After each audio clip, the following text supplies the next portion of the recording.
You're watching the award-winning GHS-TV, a nationally recognized student television station.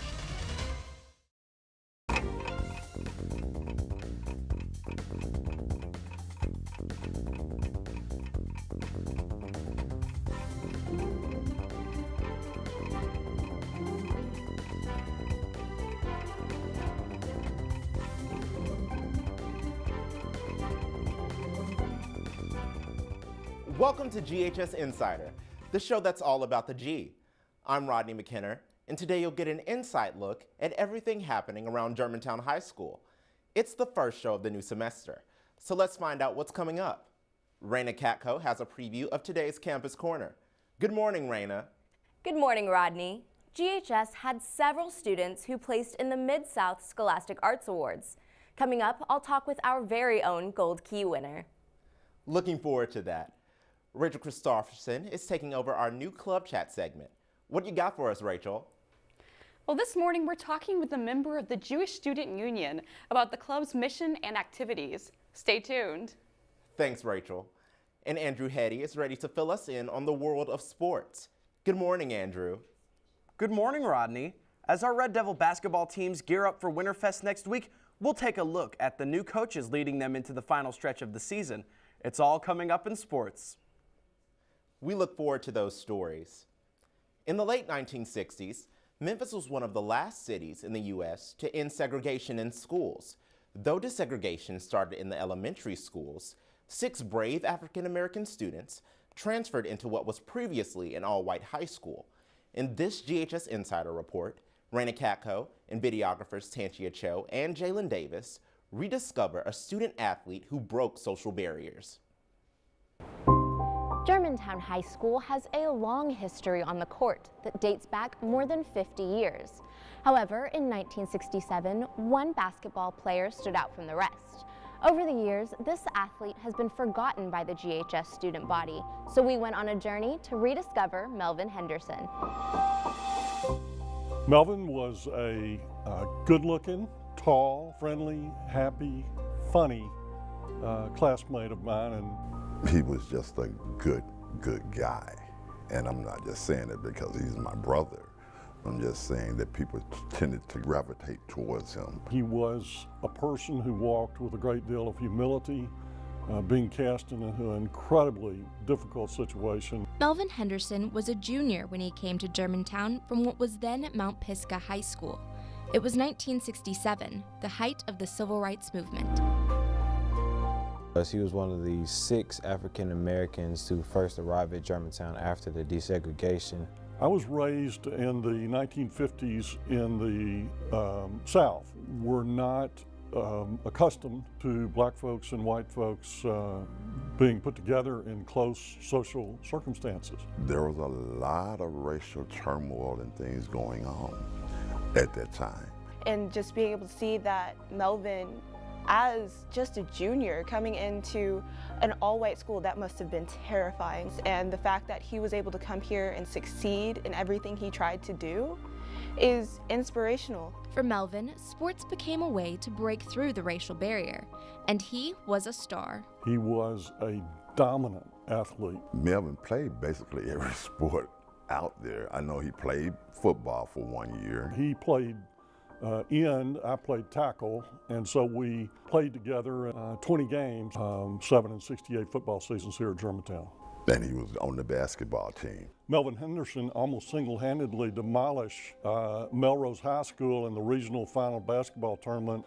Melvin went against Ronnie Robinson and Larry Finch at the very top of their games and came within a hair's breadth of knocking off the finest high school basketball teams in the history of Tennessee. He went out for the track team, right? And the guy was doing a long jump out there. And Melvin just tried it and went out there and bettered him by 2-3 feet. He didn't even know how to long jump. He just went out there and jumped. That's the kind of athlete he was. So I feel like he was one of the first to establish a true legacy at Germantown High School. Although he may be gone, Melvin's legacy continues to make an impact at GHS. As a person of color, I have come to face many struggles in my lifetime, but to know that he was able to push through those struggles and come out to the top, it makes me feel a little bit more secure about what I want to do in life. He's just so courageous. The courage of Melvin and his other African American classmates shaped the future for current Germantown students. It's so important to remember the past because his story is a great one and of overcoming obstacles, and I think that can inspire all of us really to just go out there and be the best version of ourselves we could possibly be.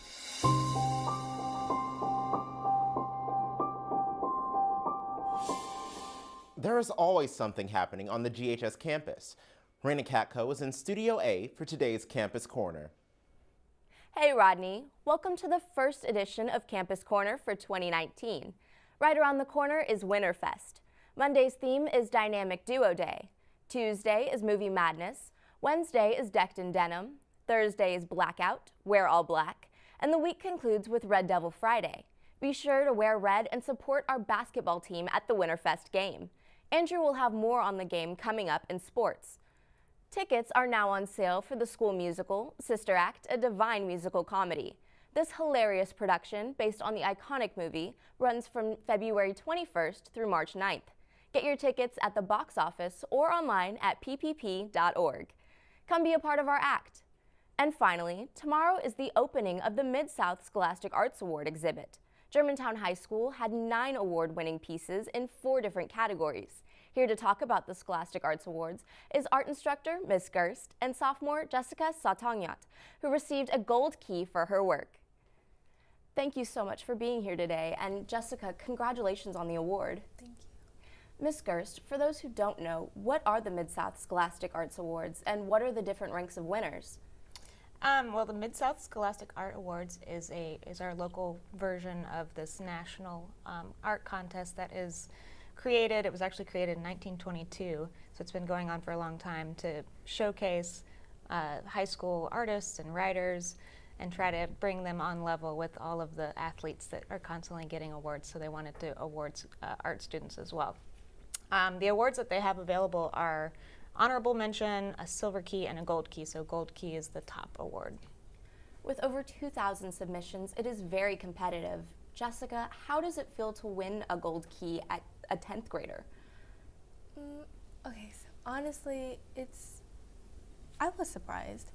I mean, last year I got another gold key, and I wasn't expecting to get another one this year, but I think it's a true honor, especially with a bunch of competitions.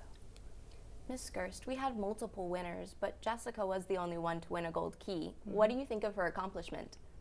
Oh, well, it's incredible. I'm very proud of her. You know, she's very skilled, has lots of technical skill. She can really draw in a kind of hyper-realistic way, which is really admirable for a student of her age. Not only did you win a gold key, but you also won in a special division for Special Drawing Award in the middle division. What does this achievement mean to you? I guess it kind of is like a reminder that I can do whatever comes to mind, and that it's another milestone in just, you know, my journey in achieving my dreams, and it tells me I can do what I want. Ms. Gerst, Jessica's drawing was a self-portrait. Mm-hmm. How did hers stand out from the rest? Again, the technical skill was wild. Like, the skill level is beyond my expectation for. She was actually a freshman at the time when she did the drawing, and it was beyond my expectations for a freshman level, and honestly blew my personal skill out of the water when I was a freshman. So, you know, it really stood out. Jessica, was there any special process you did for drawing this, or did you just draw what you saw? Not really. It's more so just me drawing what I saw, so. The Gold Keys winners' artwork are displayed at the exhibit. When is the exhibit? So it opens on Saturday, tomorrow, and it stays up until February 24th, and it's at the Brooks Museum in Midtown. And who's allowed to go? It's open to everybody. There's also an award ceremony on February 16th. Jessica, are you excited? Yeah, I guess. I wouldn't say I'm particularly really ecstatic, but then I wouldn't say that I'm not looking forward to it. This has been a wonderful conversation. Thank you so much for being here. Thank you. Before I send it back to Rodney, I'd like to highlight 4 exceptional people at GHS. The GHS Student of the Week is 10th grader Maya Walker. The January Teachers of the Month are our CLUE teachers, Miss Arrington and Miss Stewart. And the Staff Member of the Month is Denise Salazar, our dutiful Guidance Secretary. Congratulations. Rodney, back to you. Thanks, Raina. Time now for a little history lesson. Mackenzie Kirkendall has today's moments in history.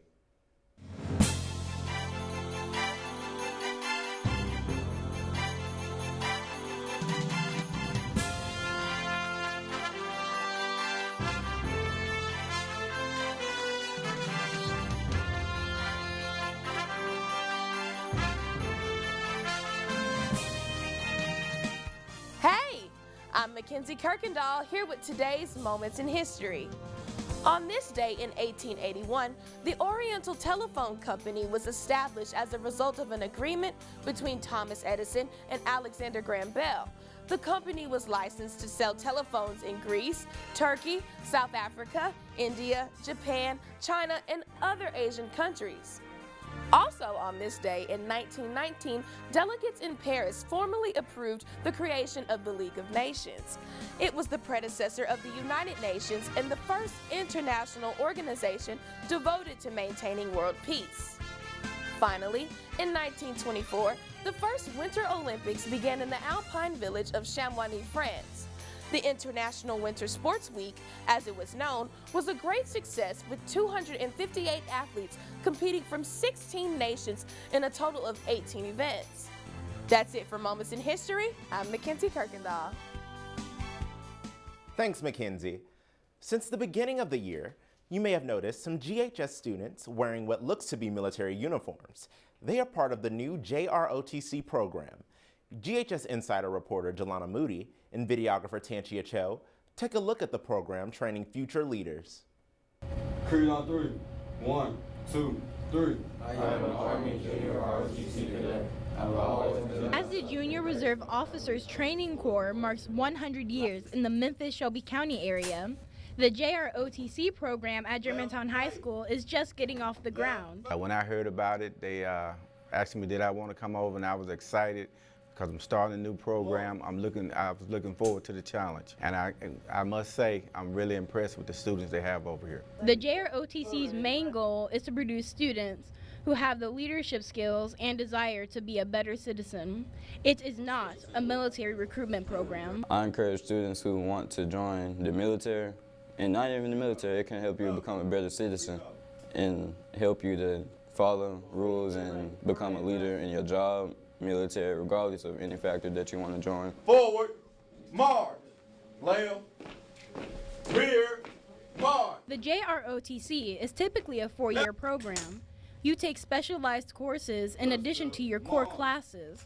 While GHS's program has just begun, students we talked to say they gained a sense of teamwork, leadership, and confidence over the first semester.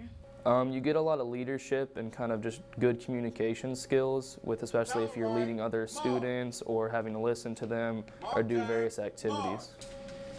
They build confidence, being able to stand up and talk to their peers, direct their peers what to do according to the rules. Dress right, dress.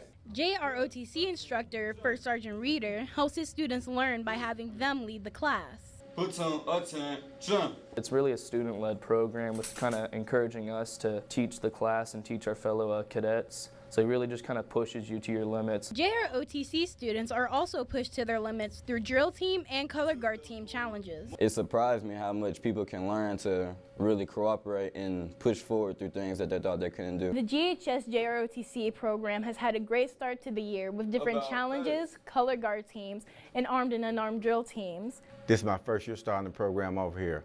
I expect to be competing with the top program. I expect to be #1 at the end of the day. Reporting for GHS Insider, I'm Jelana Moody. Great report, Jelana. Time now for Club Chat. This month we are highlighting the Jewish Student Union. Joining me is Lily Roberts, a member of JSU. Lily, thank you for talking with us today. Well, the JSU is new this year to GHS. How did it start? So my friend Zahara was actually interested in starting it kind of towards the end of last year. She went and talked with Ms. Morris to see if she could make it happen, and we found a sponsor and got it off the ground. Well, how big is the Jewish community within GHS? So Germantown only has about 4 Jews here that I know of. If you're Jewish, come talk to me. But we have around 15 or 20 people who come to each club. So the majority of people who come to the Germantown JSU are non-Jews. Well, the National Jewish Student Union Association's mission is simply to get more Jewish high school students to do something Jewish. How is GHS succeeding in this? Well, so Zahara and I are super active in the JSU as well as in the citywide JSU community. But part of the Germantown mission is to kind of teach other people what Judaism is about. And not only teach them, but see how their life perspectives, their religions connect with ours. Well, what does GHS do to attract students to this club and its meetings? Well, we always offer food, that's for sure, because food is an avenue to culture. You can learn so much about a society by what they eat. And so we do different advertisements, we have food, and we do different activities each time. Well, what usually goes on at these JSU meetings? So we all get some food, and then normally we theme it, we have a certain theme. So it generally falls on holidays, which is kind of crazy, but like we've had a Rosh Hashanah, Yom Kippur, Hanukkah, different programs, but we normally start with like a little lesson and then come in with a discussion. Well, why do you think it's important to have themes in these meetings? I think it just gives us a guiding principle and people kind of know what's up, and if they're interested, they're like, well, what in the world is Yom Kippur? That sounds like a weird food. Then they can come and check it out. Well, how do you think your club makes learning and participating in Jewish culture fun for the students? I think just everyone interacting, and we kind of make it an open space. And I think a fun part is you always get to tell your own stories. Like during Foreign Language Week, we had a food day club. And so we brought in a bunch of Jewish food. We went and got gefilte fish and matzah. And then somehow we ended up talking about like Scottish pies. And so everyone got to share their different stories, and everyone was bouncing off of each other. It was a blast. Well, what events or activities does JSU plan for its members? So that just kind of depends on what we're doing. When we were doing Food Day, we brought in a bunch of food and planned a discussion. We did Rosh Hashanah Yom Kippur. We talked about like New Year's resolutions. We did one on morality, which was really interesting, and we had some cards from Nifty, which is another Jewish organization that we went off of. We've done like a Kahoot for Sukkot. We're probably going to do a Hebrew lesson coming up, and there's Purim, which is where you get to make these hamantashen, which are like triangle cookies, and hopefully people can come to Temple Israel and help out with that. Well, what is your favorite part about helping foster appreciation for Jewish culture in these high schoolers? I think my favorite part is seeing when people understand and go, oh, this isn't something foreign. I have something like this too in my own life. Well, Lily, thank you for joining us on GHS Insider to talk about the JSU. Before I leave you, congratulations go out to Thomas Coleman. He won the Arts and Photography Club's Fall Theme Photo Contest with this outstanding photo. Now let's get an update on the world of sports. Here's Andrew Hetty with today's sports report.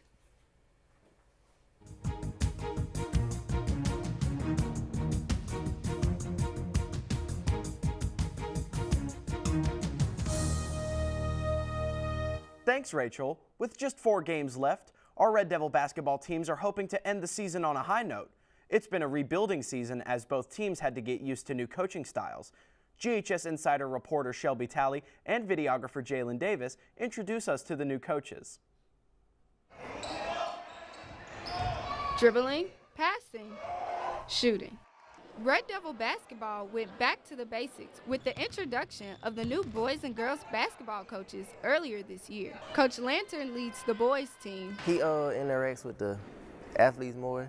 I'm not a very loud coach. I tend to think on things. I try to be fairly even keel when it comes to temperament because I think getting too high or too low can impact players negatively. While Coach Penn heads up the girls team. My style of coaching is very different. I feel like it's something very fresh, something that this program needs.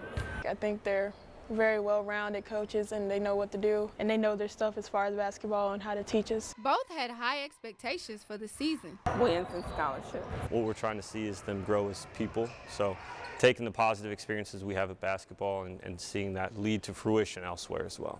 The first year of a new coaching team comes with a learning curve. Players love to get used to the coach's style, and coaches have to understand their athletes' ability on the court. They try to help us, and they try to inform us of things that we haven't learned yet and try to teach us, you know, some fundamentals to build up into doing what we're supposed to do. Not only have the players learned from the coaches this season, but the assistant coaches have learned from them as well. To see how she can get her information conveyed to the athletes has been really interesting to watch. He focuses on doing things the right way, and I like to do things the same. GHS has always had a big reputation when it comes to sports. However, Germantown's basketball team has gotten lost in the fold the past few years. But with the help of the new coaches, that's about to change. I look forward to when we get closer together. I'm also, when we do get that togetherness, how well we will play. We got guys that work hard. If you see them in practice every day, they get after it. They have a good attitude. So, I mean, they do things the right way, the way we tell them to do it. With the hard work the team has been putting in this year, the coaches are excited to build on this season and come back next year better than ever. They just like to get the best out of us. Do we have a positive expectation? Absolutely. Reporting for GHS Insider, I'm Shelby Talley. The Red Devils and the coaches are back in action tonight when our basketball teams take the court at Houston High School. The girls' game tips off at 6 p.m., followed by the boys at 7:30. In other exciting news, the Winterfest game is just a week away.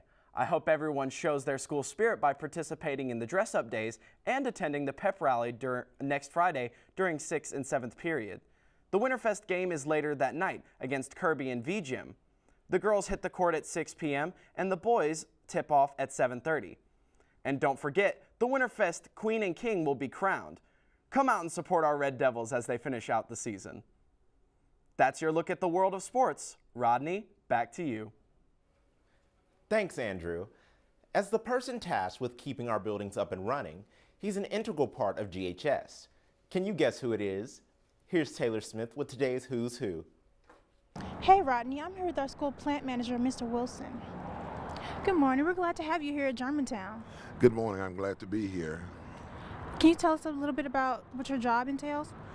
Well, I am the top of the morning of the school, which means I have to come in to open the building up to make sure that the lights are on, that the heating is on and operable, make sure that it's still secured, and have the school conducive enough for administration as well as education. Tell us about your background. I come from, well, previously I was the night plant manager over at Southwind High School. I was there about a month or so before I was moved over, or promoted, if you will, to become the dayside plant manager here at Germantown High School. Prior to that, I was out at Central Nutrition Center out on Jackson, where I was a lead in the bakery, baking all kind of breads and things of that nature. I went from there to a cook chill area. So basically, I've kind of been in the management area for about 2 to 3 years now. How was it transitioning from your current position, from your previous position to your current position? From over at Southwind, you referring to? Oh, yes. That school, it's totally different from this campus, because that's a big school. It's a big school all in one, but this is a big school all in about 6 or 7 buildings over here. So it was quite a bit of a difference, but I'm here and I'm thankful for it. What would you say is your favorite part about working here? I'm a people person.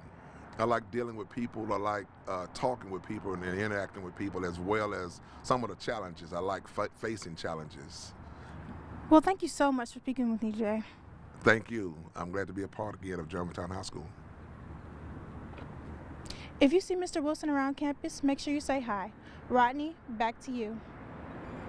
Taking a look at this weekend's weather, Saturday, expect partly cloudy skies with a high of 49 degrees.